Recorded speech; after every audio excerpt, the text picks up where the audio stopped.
ఇవాళ నేను రోజులా వచ్చింది. తన ఫ్రెండ్స్తో తను మాట్లాడటం విన్నాను. తను ఈ ఆఫర్ని యాక్సెప్ట్ చేయడం గురించి చాలా మొండిగా ఉంది. Let us look at this picture. అసలు నీ భయం Rangayya, Gangamma. They have two sons, Srinivas, Venkat, and one daughter, Sujata.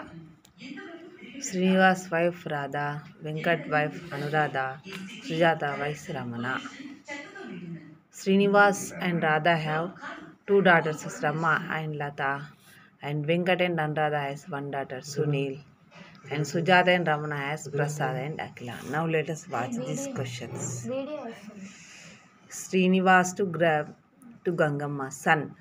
Srinivas to Sunil, uncle. Sujata to Lata, aunt. Lata to Rama, sister. Sunil to Rangayya, grandson. Anuradha to Rangayya, daughter-in-law. Akil to Rangayya, granddaughter. Srinivas to Rama, father. Prasad to Akil, brother. Ramana to Sujata, husband.